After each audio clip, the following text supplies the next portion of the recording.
ابو سعید خدری رضی اللہ عنہ کہتے ہیں کہ رسول اللہ صلی اللہ علیہ وسلم نے فرمایا، مہاجر فقراء جنت میں مالدار مہاجر سے 500 سال پہلے داخل ہوں گے۔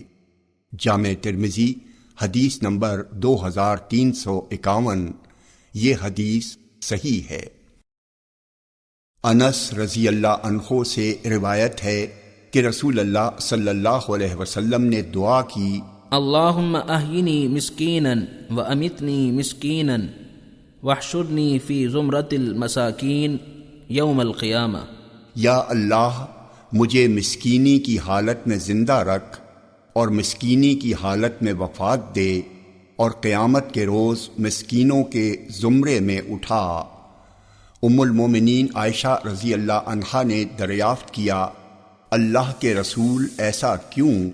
آپ نے فرمایا، اس لیے کہ مساکین جنت میں اغنیاء سے 40 سال پہلے داخل ہوں گے، لہذا اے عائشہ کسی بھی مسکین کو دروازے سے واپس نہ کرو، اگرچہ کھجور کا ایک ٹکڑا ہی صحیح۔ عائشہ مسکینوں سے محبت کرو اور ان سے قربت اختیار کرو، بے شک اللہ تعالیٰ تم کو روز قیامت اپنے سے قریب کرے گا۔ جامع ترمذی حدیث نمبر 2352۔ یہ حدیث صحیح ہے۔ ابو ہریرہ رضی اللہ عنہ کہتے ہیں کہ رسول اللہ صلی اللہ علیہ وسلم نے فرمایا، فقراء جنت میں مالداروں سے 500 برس پہلے داخل ہوں گے، اور یہ قیامت کے آدھا دن کے برابر ہوگا۔ جامع ترمذی حدیث نمبر 2353۔ یہ حدیث حسن صحیح ہے۔ ابو ہریرہ رضی اللہ عنہ کہتے ہیں کہ رسول اللہ صلی اللہ علیہ وسلم نے فرمایا، فقیر و محتاج مسلمان جنت میں مالداروں سے آدھا دن پہلے داخل ہوں گے، اور یہ آدھا دن 500 برس کے برابر ہے۔ جامع ترمذی حدیث نمبر 2354۔ یہ حدیث حسن صحیح ہے۔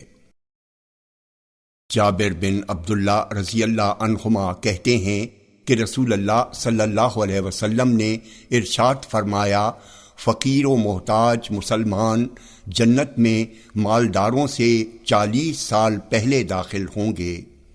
جامع ترمذی حدیث نمبر 2355۔ یہ حدیث صحیح ہے۔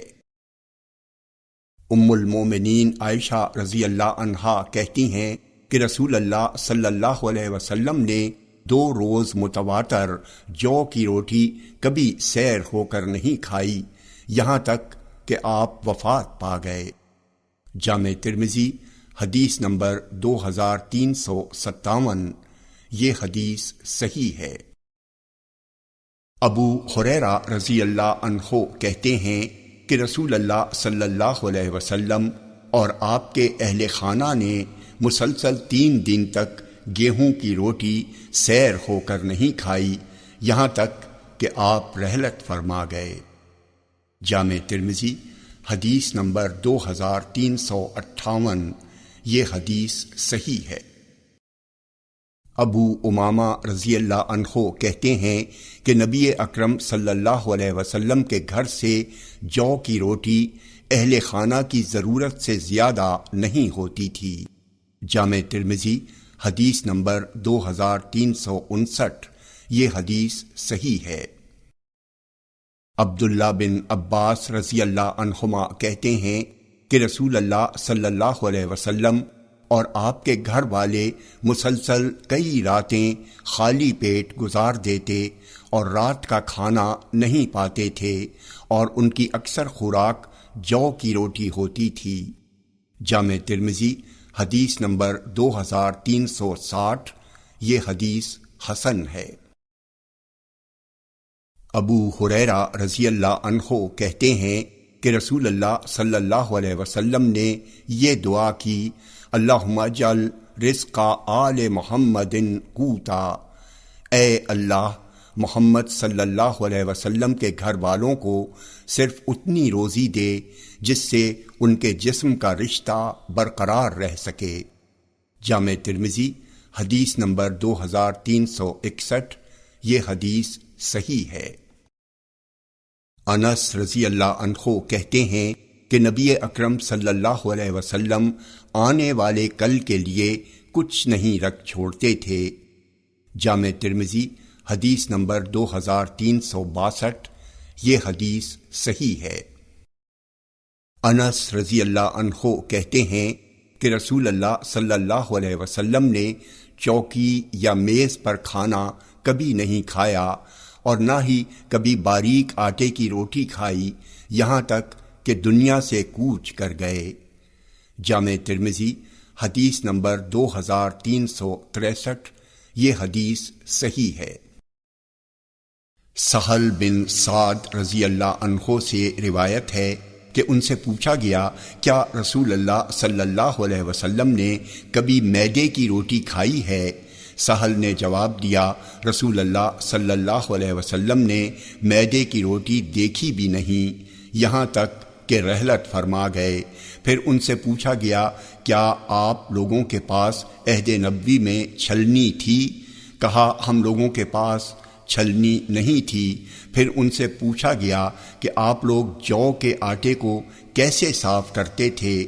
تو کہا، پہلے ہم اس میں پھونکے مارتے تھے تو جو اڑنا ہوتا وہ اڑ جاتا تھا، پھر ہم اس میں پانی ڈال کر اسے گوندھ لیتے تھے۔ جامع ترمذی حدیث نمبر 2364، یہ حدیث صحیح ہے۔ سعد بن ابی وقاص رضی اللہ عنہ کہتے ہیں کہ میں پہلا شخص ہوں جس نے اللہ کی راہ میں خون بہایا، یعنی کافر کو قتل کیا، اور میں پہلا شخص ہوں جس نے اللہ کی راہ میں تیر پھینکا۔ میں نے اپنے آپ کو محمد صلی اللہ علیہ وسلم کے ساتھیوں کی ایک جماعت کے ساتھ جہاد کرتے ہوئے دیکھا ہے۔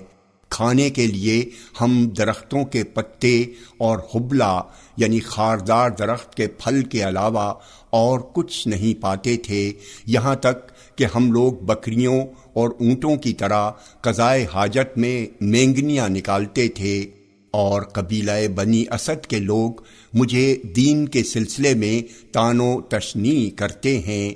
اگر میں اسی لائق ہوں تو بڑا ہی محروم ہوں، اور میرے تمام اعمال ضائع و برباد ہو گئے۔ جامع ترمذی حدیث نمبر 2365، یہ حدیث صحیح ہے۔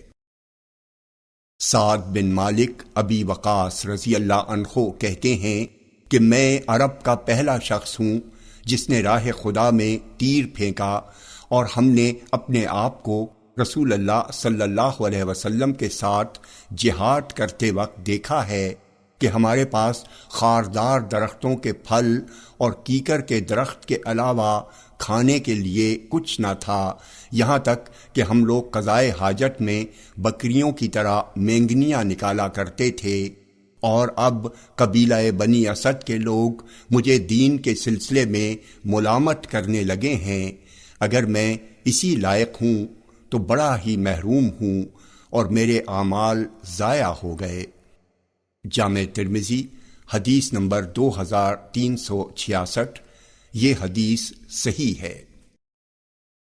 محمد بن سیرین کہتے ہیں کہ ہم ابو ہریرہ رضی اللہ عنہ کی خدمت میں موجود تھے۔ آپ کے پاس گیرو سے رنگے ہوئے 2 کتان کے کپڑے تھے۔ انہوں نے ایک کپڑے میں ناک پونچھی اور کہا، واہ واہ ابو ہریرہ، کتان میں ناک پونچھتا ہے۔ حالانکہ ایک وہ زمانہ بھی تھا کہ میں رسول اللہ صلی اللہ علیہ وسلم کے سامنے اور حجرہ عائشہ رضی اللہ عنہا کے درمیان بھوک کی شدت کی وجہ سے بے ہوش ہو کر گر پڑتا تو کوئی آنے والا آتا اور میری گردن پر اپنا پاؤں رکھ دیتا اور سمجھتا کہ میں پاگل ہوں، حالانکہ میں پاگل نہیں ہوتا تھا، ایسا صرف بھوک کی شدت کی وجہ سے ہوتا تھا۔ جامع ترمذی حدیث نمبر 2367، یہ حدیث صحیح ہے۔ فضالہ بن عبید رضی اللہ عنہ کہتے ہیں کہ رسول اللہ صلی اللہ علیہ وسلم جب لوگوں کو نماز پڑھاتے تو صف میں کھڑے بہت سے لوگ بھوک کی شدت کی وجہ سے گر پڑتے تھے۔ یہ لوگ اصحاب صفہ تھے، یہاں تک کہ اعراب یعنی دیہاتی لوگ کہتے کہ یہ سب پاگل اور مجنون ہیں۔ پھر رسول اللہ صلی اللہ علیہ وسلم جب نماز سے فارغ ہوتے تو ان کی طرف متوجہ ہوتے اور فرماتے، اگر تم لوگوں کو اللہ کے نزدیک اپنا مرتبہ معلوم ہو جائے تو تم اس سے کہیں زیادہ فقر و فاقہ اور حاجت کو پسند کرتے۔ فضالہ رضی اللہ عنہ کہتے ہیں، میں اس وقت رسول اللہ صلی اللہ علیہ وسلم کے ساتھ تھا۔ جامع ترمذی حدیث نمبر 2368۔ یہ حدیث صحیح ہے۔ ابو ہریرہ رضی اللہ عنہ کہتے ہیں کہ نبی اکرم صلی اللہ علیہ وسلم خلاف معمول ایسے وقت میں گھر سے نکلے کہ جب آپ نہیں نکلتے تھے اور نہ اس وقت آپ سے کوئی ملاقات کرتا تھا۔ پھر آپ کے پاس ابو بکر رضی اللہ عنہ پہنچے تو آپ نے پوچھا، ابو بکر تم یہاں کیسے آئے؟ انہوں نے عرض کیا، اللہ کے رسول، میں اس لیے نکلا تاکہ آپ سے ملاقات کروں اور آپ کے چہرہ انور کو دیکھوں اور آپ پر سلام پیش کروں۔ کچھ وقفے کے بعد عمر رضی اللہ عنہ بھی آپ کی خدمت میں حاضر ہوئے۔ آپ نے پوچھا، عمر تم یہاں کیسے آئے؟ اس پر انہوں نے بھوک کی شکایت کی۔ آپ نے فرمایا، مجھے بھی کچھ بھوک لگی ہے۔ پھر سب مل کر ابو الہیثم بن تہیان انصاری کے گھر پہنچے۔ ان کے پاس بہت زیادہ کھجور کے درخت اور بکریاں تھیں، مگر ان کا کوئی خادم نہیں تھا۔ ان لوگوں نے ابو الہیثم کو گھر پر نہیں پایا تو ان کی بیوی سے پوچھا، تمہارے شوہر کہاں ہیں؟ انہوں نے جواب دیا کہ وہ ہمارے لیے میٹھا پانی لانے گئے ہیں۔ گفتگو ہو رہی تھی کہ اسی دوران ابو الہیثم ایک بھری ہوئی مشک لیے آ پہنچے۔ انہوں نے مشک کو رکھا اور رسول اللہ صلی اللہ علیہ وسلم سے لپٹ گئے اور کہا، میرے ماں باپ آپ پر فدا ہوں۔ پھر سب کو وہ اپنے باغ میں لے گئے اور ان کے لیے ایک بستر بچھایا۔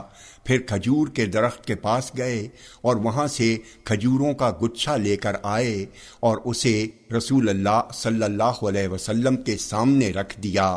آپ نے فرمایا، ہمارے لیے اس میں سے تازہ کھجوروں کو چن کر کیوں نہیں لائے؟ عرض کیا، اللہ کے رسول، میں نے چاہا کہ آپ خود ان میں سے چن لیں، یا یہ کہا کہ آپ حضرات پکی کھجوروں کو کچی کھجوروں میں سے خود پسند کر لیں۔ بہرحال سب نے کھجور کھائی اور ان کے اس لائے ہوئے پانی کو پیا۔ اس کے بعد رسول اللہ صلی اللہ علیہ وسلم نے فرمایا، قسم ہے اس ذات کی جس کے ہاتھ میں میری جان ہے، یقیناً یہ ان نعمتوں میں سے ہے جن کے بارے میں قیامت کے دن سوال کیا جائے گا، اور وہ نعمتیں یہ ہیں، باغ کا ٹھنڈا سایہ، پکی ہوئی عمدہ کھجوریں اور ٹھنڈا پانی۔ پھر ابو الہیثم اٹھ کھڑے ہوئے تاکہ ان لوگوں کے لیے کھانا تیار کریں، تو آپ صلی اللہ علیہ وسلم نے ان سے کہا، دودھ والے جانور کو ذبح نہ کرنا۔ چنانچہ آپ کے حکم کے مطابق انہوں نے بکری کا ایک مادہ بچہ یا نر بچہ ذبح کیا اور اسے پکا کر ان حضرات کے سامنے پیش کیا۔ ان سبوں نے اسے کھایا، اور پھر آپ نے ابو الہیثم سے پوچھا، کیا تمہارے پاس کوئی غلام ہے؟ انہوں نے نفی میں جواب دیا، تو آپ نے فرمایا، جب ہمارے پاس کوئی قیدی آئے تو تم ہم سے ملنا۔ پھر نبی اکرم صلی اللہ علیہ وسلم کے پاس 2 قیدی لائے گئے جن کے ساتھ تیسرا نہیں تھا۔ ابو الہیثم بھی آئے تو آپ صلی اللہ علیہ وسلم نے ان سے کہا کہ ان دونوں میں سے کسی ایک کو پسند کر لو۔ انہوں نے کہا، اللہ کے رسول، آپ خود ہمارے لیے پسند کر دیجئے۔ نبی اکرم صلی اللہ علیہ وسلم نے فرمایا، بے شک جس سے مشورہ لیا جائے وہ امین ہوتا ہے، لہٰذا تم اس کو لے لو، ایک غلام کی طرف اشارہ کرتے ہوئے، کیونکہ ہم نے اسے نماز پڑھتے ہوئے دیکھا ہے، اور اس غلام کے ساتھ اچھا سلوک کرنا۔ پھر ابو الہیثم اپنی بیوی کے پاس گئے اور رسول اللہ صلی اللہ علیہ وسلم کی باتوں سے اسے باخبر کیا۔ ان کی بیوی نے کہا، تم نبی اکرم صلی اللہ علیہ وسلم کی وصیت کو پورا نہ کر سکو گے مگر یہ کہ اس غلام کو آزاد کر دو۔ اس لیے ابو الہیثم نے فوراً اسے آزاد کر دیا۔ نبی اکرم صلی اللہ علیہ وسلم نے ارشاد فرمایا، اللہ تعالیٰ نے کسی نبی یا خلیفہ کو نہیں بھیجا ہے مگر اس کے ساتھ 2 رازدار ساتھی ہوتے ہیں، ایک اسے بھلائی کا حکم دیتا ہے اور برائی سے روکتا ہے، جبکہ دوسرا ساتھی اسے خراب کرنے میں کوئی کسر اٹھا نہیں رکھتا۔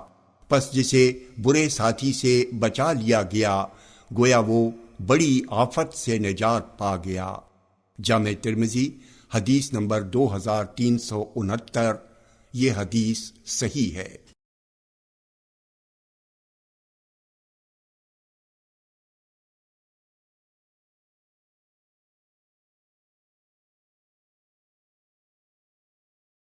شیر رضی اللہ عنہما کہتے ہیں کہ تم لوگ جو چاہتے ہو کھاتے پیتے ہو، حالانکہ میں نے نبی اکرم صلی اللہ علیہ وسلم کو اس حال میں دیکھا کہ ردی کھجوریں بھی اس مقدار میں آپ کو میسر نہ تھیں جن سے آپ اپنا پیٹ بھرتے۔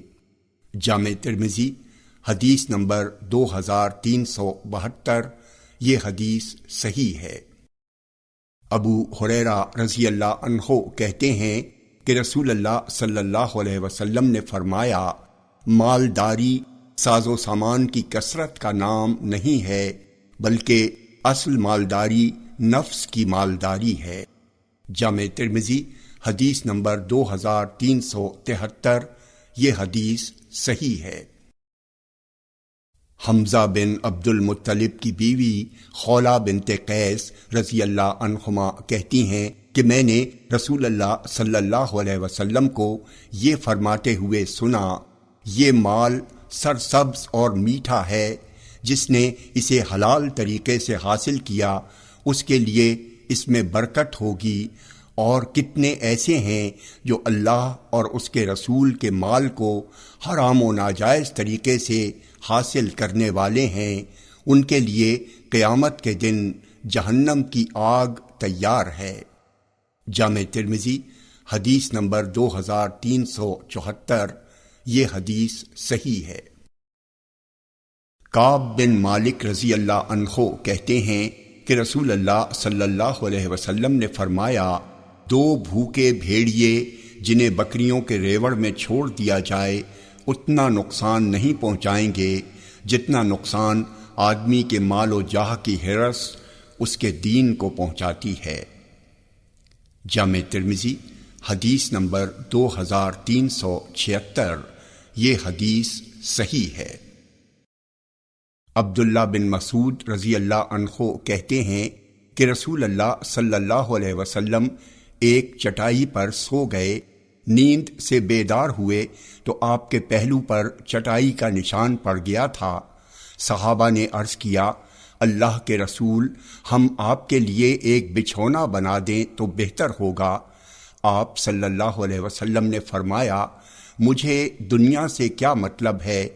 میری اور دنیا کی مثال ایسی ہے جیسے ایک سوار ہو جو ایک درخت کے نیچے سایہ حاصل کرنے کے لیے بیٹھے، پھر وہاں سے کوچ کر جائے اور درخت کو اسی جگہ چھوڑ دے۔ جامع ترمذی حدیث نمبر 2377۔ یہ حدیث صحیح ہے۔ ابو ہریرہ رضی اللہ عنہ کہتے ہیں کہ رسول اللہ صلی اللہ علیہ وسلم نے فرمایا، آدمی اپنے دوست کے دین پر ہوتا ہے، اس لیے تم میں سے ہر شخص کو یہ دیکھنا چاہیے کہ وہ کس سے دوستی کر رہا ہے۔ جامع ترمذی حدیث نمبر 2378۔ یہ حدیث حسن ہے۔ انس بن مالک رضی اللہ عنہ کہتے ہیں کہ رسول اللہ صلی اللہ علیہ وسلم نے فرمایا، مردے کے ساتھ قبر تک 3 چیزیں جاتی ہیں، پھر 2 چیزیں لوٹ آتی ہیں، اور ساتھ میں ایک باقی رہ جاتی ہے، اس کے رشتہ دار، اس کا مال اور اس کے اعمال ساتھ میں جاتے ہیں، پھر رشتہ دار اور مال لوٹ آتے ہیں اور صرف اس کا عمل اس کے ساتھ باقی رہ جاتا ہے۔ جامع ترمذی حدیث نمبر 2379، یہ حدیث صحیح ہے۔ مقدام بن مادی کرب رضی اللہ عنہ کہتے ہیں کہ میں نے رسول اللہ صلی اللہ علیہ وسلم کو یہ فرماتے ہوئے سنا، کسی آدمی نے کوئی برتن اپنے پیٹ سے زیادہ برا نہیں بھرا، آدمی کے لیے چند لقمے ہی کافی ہیں جو اس کی پیٹھ کو سیدھا رکھیں، اور اگر زیادہ ہی کھانا ضروری ہو تو پیٹ کا 1/3 حصہ اپنے کھانے کے لیے، 1/3 پانی پینے کے لیے اور 1/3 سانس لینے کے لیے باقی رکھے۔ جامع ترمذی حدیث نمبر 2380، یہ حدیث صحیح ہے۔ ابو سعید خدری رضی اللہ عنہ کہتے ہیں کہ رسول اللہ صلی اللہ علیہ وسلم نے فرمایا، جو ریاکاری کرے گا تو اللہ تعالیٰ قیامت کے دن اسے لوگوں کے سامنے ظاہر کر دے گا، اور جو اللہ کی عبادت شہرت کے لیے کرے گا تو اللہ تعالیٰ قیامت کے دن اسے رسوا و ذلیل کرے گا۔ فرمایا، جو لوگوں پر رحم نہیں کرتا اس پر اللہ تعالیٰ بھی رحم نہیں کرتا۔ جامع ترمذی حدیث نمبر 2381، یہ حدیث صحیح ہے۔ عقبہ بن مسلم سے اشفیہ اصبہی نے بیان کیا ہے کہ ایک مرتبہ وہ مدینے میں داخل ہوئے، اچانک ایک آدمی کو دیکھا جس کے پاس کچھ لوگ جمع تھے۔ انہوں نے پوچھا کہ یہ کون لوگ ہیں؟ لوگوں نے جواباً عرض کیا، یہ ابو ہریرہ رضی اللہ عنہ ہیں۔ شفیہ اصبہی کا بیان ہے کہ میں ان کے قریب ہوا، یہاں تک کہ ان کے سامنے بیٹھ گیا اور وہ لوگوں سے حدیث بیان کر رہے تھے۔ جب وہ حدیث بیان کر چکے اور تنہا رہ گئے تو میں نے ان سے کہا، میں آپ سے اللہ کا بار بار واسطہ دے کر پوچھ رہا ہوں کہ آپ مجھ سے ایسی حدیث بیان کیجئے جسے آپ نے رسول اللہ صلی اللہ علیہ وسلم سے سنا ہو اور اسے اچھی طرح جانا اور سمجھا ہو۔ ابو ہریرہ رضی اللہ عنہ نے فرمایا، ٹھیک ہے، یقیناً میں تم سے ایسی حدیث بیان کروں گا جسے مجھ سے رسول اللہ صلی اللہ علیہ وسلم نے بیان کیا ہے اور میں نے اسے اچھی طرح جانا اور سمجھا ہے۔ پھر ابو ہریرہ نے زور کی چیخ ماری اور بے ہوش ہو گئے۔ تھوڑی دیر بعد جب افاقہ ہوا تو فرمایا، یقیناً میں تم سے وہ حدیث بیان کروں گا جسے رسول اللہ صلی اللہ علیہ وسلم نے مجھ سے اسی گھر میں بیان کیا تھا جہاں میرے سوا کوئی نہیں تھا۔ پھر دوبارہ ابو ہریرہ نے چیخ ماری اور بے ہوش ہو گئے۔ پھر جب افاقہ ہوا تو اپنے چہرے کو پوچھا اور فرمایا، ضرور میں تم سے وہ حدیث بیان کروں گا جسے رسول اللہ صلی اللہ علیہ وسلم نے مجھ سے بیان کیا ہے، اور اس گھر میں میرے اور آپ کے سوا کوئی نہیں تھا۔ پھر ابو ہریرہ نے زور کی چیخ ماری اور بے ہوش ہو گئے۔ اپنے چہرے کو پوچھا اور پھر جب افاقہ ہوا تو فرمایا، ضرور میں تم سے وہ حدیث بیان کروں گا جسے رسول اللہ صلی اللہ علیہ وسلم نے مجھ سے بیان کیا ہے، اور اس گھر میں میرے اور آپ کے سوا کوئی نہیں تھا۔ پھر ابو ہریرہ نے زور کی چیخ ماری اور بے ہوش ہو گئے۔ اپنے چہرے کو پوچھا اور پھر جب افاقہ ہوا تو فرمایا، ضرور میں تم سے وہ حدیث بیان کروں گا جسے رسول اللہ صلی اللہ علیہ وسلم نے مجھ سے بیان کیا ہے، اور اس گھر میں میرے اور آپ کے سوا کوئی نہیں تھا۔ پھر ابو ہریرہ نے زور کی چیخ ماری اور بے ہوش ہو کر منہ کے بل زمین پر گر پڑے۔ میں نے دیر تک انہیں اپنا سہارا دیے رکھا۔ پھر جب افاقہ ہوا تو فرمایا، رسول اللہ صلی اللہ علیہ وسلم نے مجھ سے یہ حدیث بیان کی ہے، قیامت کے دن جب ہر امت گھٹنوں کے بل پڑی ہوگی تو اللہ تعالیٰ اپنے بندوں کے درمیان فیصلے کے لیے نزول فرمائے گا۔ پھر اس وقت فیصلے کے لیے سب سے پہلے ایسے شخص کو بلایا جائے گا جو قرآن کا حافظ ہوگا، دوسرا شہید ہوگا، تیسرا مالدار ہوگا۔ اللہ تعالیٰ حافظ قرآن سے کہے گا، کیا میں نے تجھے اپنے رسول پر نازل کردہ کتاب کی تعلیم نہیں دی تھی؟ وہ کہے گا، یقیناً اے میرے رب۔ اللہ تعالیٰ فرمائے گا، جو علم تجھے سکھایا گیا اس کے مطابق تو نے کیا عمل کیا؟ وہ کہے گا، میں اس قرآن کے ذریعے راتوں دن تیری عبادت کرتا تھا۔ اللہ تعالیٰ فرمائے گا، تو نے جھوٹ کہا، اور فرشتے بھی اس سے کہیں گے کہ تو نے جھوٹ کہا۔ اللہ تعالیٰ کہے گا، قرآن سیکھنے سے تیرا مقصد یہ تھا کہ لوگ تجھے قاری کہیں، سو تجھے کہا گیا۔ پھر صاحب مال کو پیش کیا جائے گا اور اللہ تعالیٰ اس سے پوچھے گا، کیا میں نے تجھے ہر چیز کی وسعت نہ دے رکھی تھی، یہاں تک کہ تجھے کسی کا محتاج نہیں رکھا؟ وہ عرض کرے گا، یقیناً میرے رب۔ اللہ تعالیٰ فرمائے گا، میں نے تجھے جو چیزیں دی تھیں اس میں کیا عمل کیا؟ وہ کہے گا، صلہ رحمی کرتا تھا اور صدقہ و خیرات کرتا تھا۔ اللہ تعالیٰ فرمائے گا، تو نے جھوٹ کہا، اور فرشتے بھی اسے جھٹلائیں گے۔ پھر اللہ تعالیٰ فرمائے گا، بلکہ تم یہ چاہتے تھے کہ تمہیں سخی کہا جائے، سو تمہیں سخی کہا گیا۔ اس کے بعد شہید کو پیش کیا جائے گا۔ اللہ تعالیٰ اس سے پوچھے گا، تجھے کس لیے قتل کیا گیا؟ وہ عرض کرے گا، مجھے تیری راہ میں جہاد کا حکم دیا گیا تھا، چنانچہ میں نے جہاد کیا یہاں تک کہ شہید ہو گیا۔ اللہ تعالیٰ اس سے کہے گا، تو نے جھوٹ کہا۔ فرشتے بھی اسے جھٹلائیں گے۔ پھر اللہ تعالیٰ فرمائے گا، تیرا مقصد یہ تھا کہ تجھے بہادر کہا جائے، سو تجھے کہا گیا۔ پھر رسول اللہ صلی اللہ علیہ وسلم نے میرے زانو پر اپنا ہاتھ مار کر فرمایا، ابو ہریرہ، یہی وہ پہلے 3 شخص ہیں جن سے قیامت کے دن جہنم کی آگ بھڑکائی جائے گی۔ جامع ترمذی حدیث نمبر 2382، یہ حدیث صحیح ہے۔ انس رضی اللہ عنہ سے روایت ہے کہ ایک آدمی نے رسول اللہ صلی اللہ علیہ وسلم کی خدمت میں حاضر ہو کر عرض کیا، اللہ کے رسول، قیامت کب آئے گی؟ نبی اکرم صلی اللہ علیہ وسلم نماز پڑھنے کے لیے کھڑے ہو گئے۔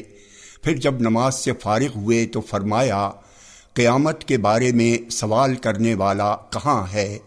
اس آدمی نے کہا، میں موجود ہوں اللہ کے رسول۔ آپ نے فرمایا، قیامت کے لیے تم نے کیا تیاری کر رکھی ہے؟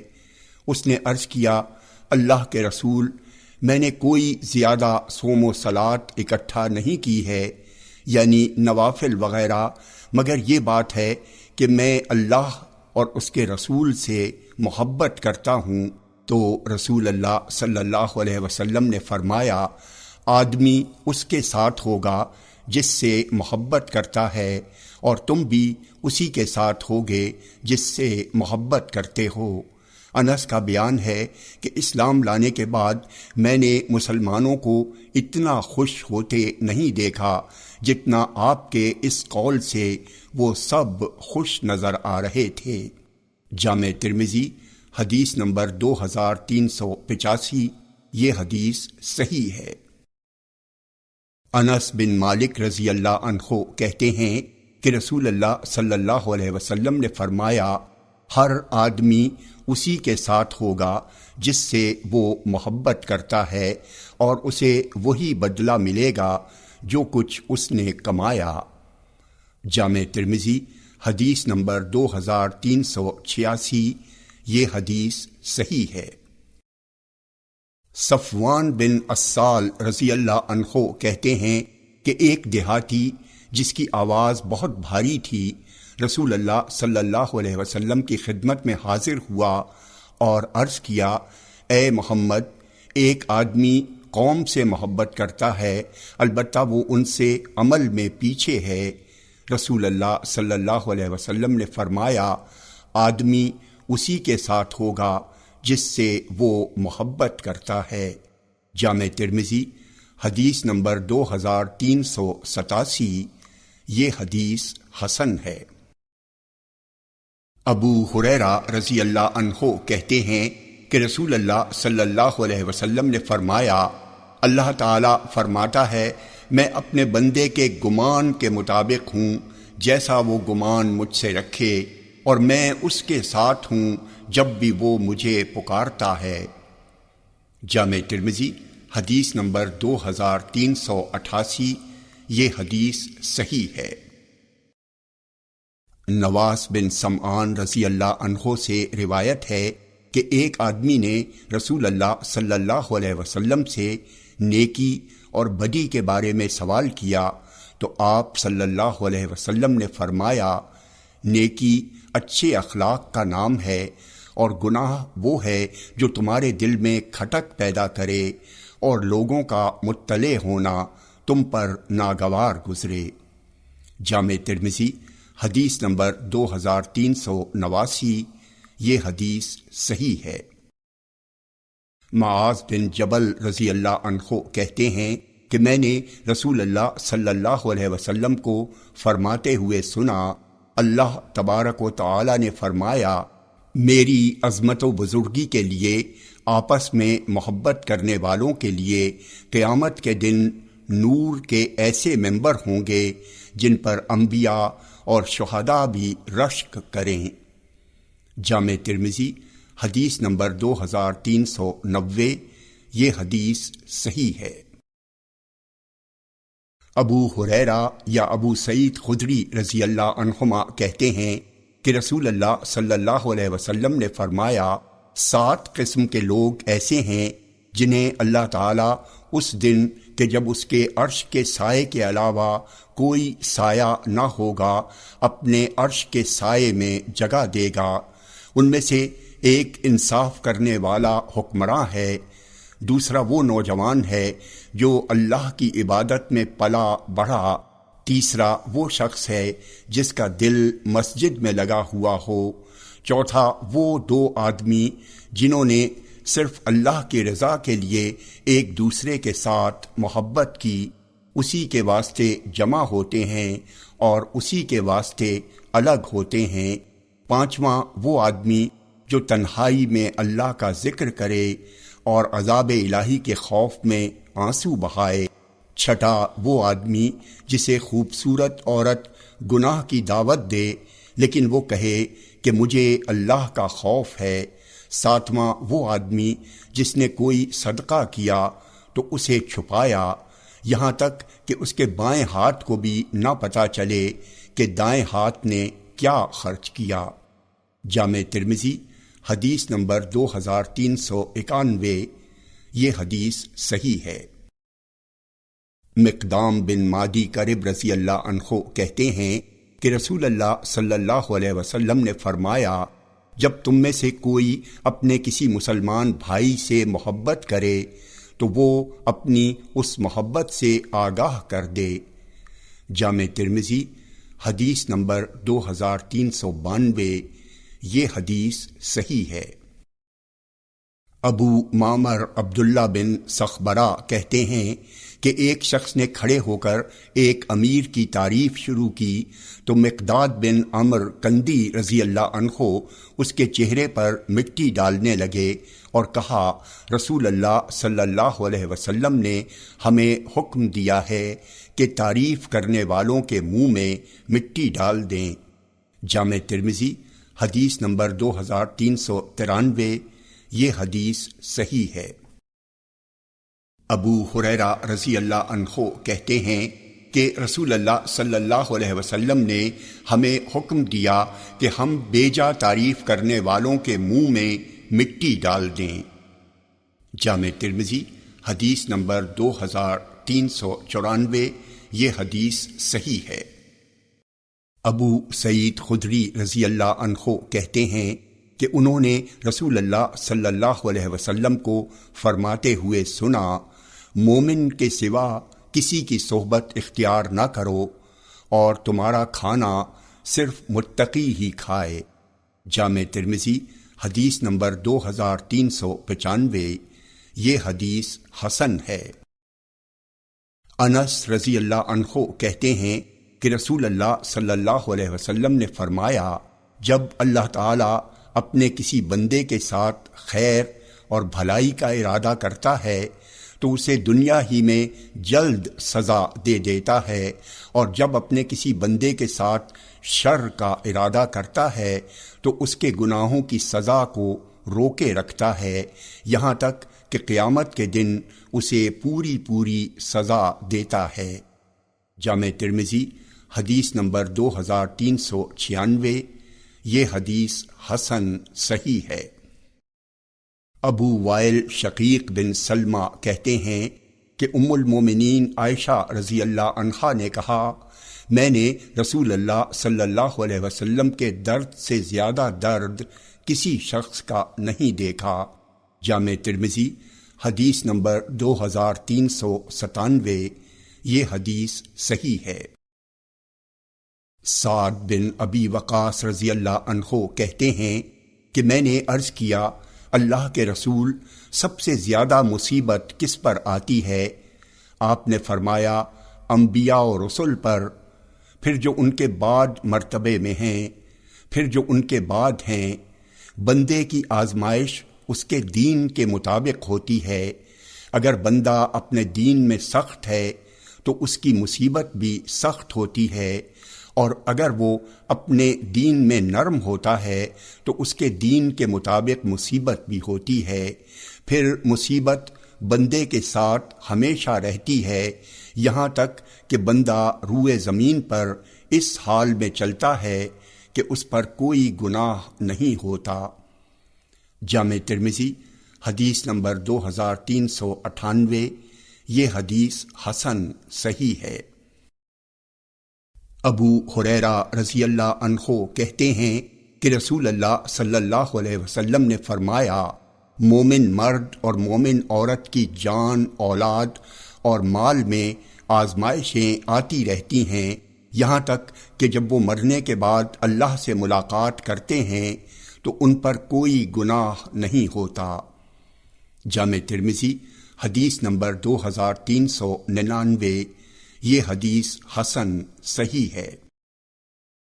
انس بن مالک رضی اللہ عنہ کہتے ہیں کہ رسول اللہ صلی اللہ علیہ وسلم نے فرمایا، اللہ تعالیٰ فرماتا ہے، جب میں اپنے بندے کی پیاری آنکھیں چھین لیتا ہوں تو میرے پاس اس کا بدلہ صرف جنت ہی ہے۔ جامع ترمذی حدیث نمبر 2400۔ یہ حدیث صحیح ہے۔